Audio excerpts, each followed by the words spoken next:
Assalamualaikum warahmatullahi wabarakatuh. Pertama-tama perkenalkan, nama saya Aulia Cantika Rizky Janwanti dari Program Studi Manajemen Bisnis Syariah kelas 3E. Jadi pada video kali ini saya akan menjelaskan mengenai akad istisna yang biasa digunakan di dalam perbankan dan non-perbankan syariah. Jadi yang pertama, pengertian akad istisna. Akad istisna adalah salah satu akad dalam perbankan syariah yang digunakan untuk pembiayaan pembuatan barang atau produksi berdasarkan pesanan atau customize. Akad ini merupakan kontrak jual beli di mana pihak pembeli memesan barang kepada pihak penjual untuk dibuat sesuai dengan spesifikasi yang telah disepakati dengan harga dan waktu penyelesaian tertentu. Kemudian pembeli membayar harga secara sekaligus ataupun bertahap sesuai kesepakatan. Dalam konteks perbankan dan non-perbankan syariah, istisna sering digunakan untuk pembiayaan pembuatan barang tertentu seperti bangunan, mesin, atau produk manufaktur lainnya. Kemudian masuk pada rukun akad istisna. Jadi rukun akad istisna ini terdiri dari 3 rukun. Yang pertama ada al-aqidain atau pihak yang berakad, yang dimana terdiri dari penjual dan pembeli. Penjual sebagai pihak yang menerima pesanan dan memproduksi barang, sedangkan pembeli sebagai pihak yang memesan barang. Lalu rukun yang kedua ada mahal al-akad atau objek akad, yang dimana barang yang dipesan harus jelas spesifikasinya dan dapat diproduksi sesuai pesanan. Kemudian rukun yang ketiga ada sigat dan ijab kabul, yaitu pernyataan saling ridha antara penjual dan pembeli untuk melangsungkan akad. Kemudian ada syarat akad istisna yang terdiri dari 5 syarat, yaitu yang pertama syarat penjual dan pembeli, di mana syarat ini harus baik dan berakal, melakukan akad secara sukarela tanpa paksaan, dan memiliki kapasitas hukum untuk melakukan transaksi. Kemudian syarat yang kedua ada objek akad, yang dimana objek atau barangnya harus jelas spesifikasinya, dapat diproduksi, serta barangnya tidak tersedia saat akad berlangsung.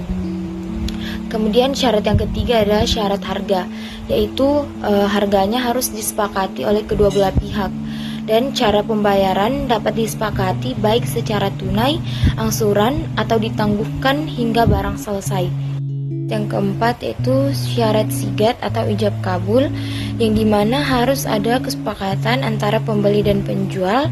Kemudian kesepakatannya harus dilakukan dalam satu majelis akad tanpa jeda waktu yang lama. Kemudian syarat yang kelima yaitu syarat waktu penyerahan, yang dimana waktu penyerahan barang tidak harus ditentukan dengan pasti, tetapi harus disepakati dalam kerangka atau kurun waktu tertentu. Istisna di dalam perbankan syariah. Menurut Peraturan Bank Indonesia, istisna adalah jual beli barang dalam bentuk pemesanan pembuatan barang dengan kriteria dan persyaratan tertentu yang disepakati dengan pembayaran sesuai dengan kesepakatan antara bank atau mustahni dengan nasabah produsen atau syani. Seperti contohnya itu kitchen set, kursi, meja makan, atau konstruksi bangunan. Nah, barang dalam istisna di perbankan syariah dipesan dan dibuat sesuai dengan ketentuan yang diminta oleh mustahni dengan spesifikasi tertentu. Cara pembayarannya bisa jadi dibayar sebagian di muka dan bisa dengan cicilan atau langsung dibayar sekaligus apabila barang pesanan tersebut sudah selesai dan sudah siap untuk digunakan. Adapun cara transaksinya, yang pertama yaitu permohonan pesanan. Jadi nasabah mengajukan pesanan barang kepada bank dengan spesifikasi tertentu. Lalu yang kedua kesepakatan istisna, yaitu bank menyepakati spesifikasi barang, harga, dan waktu pengiriman dengan nasabah. Yang ketiga pengiriman barang. Jadi setelah selesai, barang diserahkan kepada nasabah sesuai dengan waktu yang telah disepakati. Lalu yang keempat, pembayaran. Jadi pembayarannya bisa dilakukan secara tunai atau cicilan sesuai dengan kesepakatan yang telah disepakati bersama. Istisna dalam non-perbankan syariah.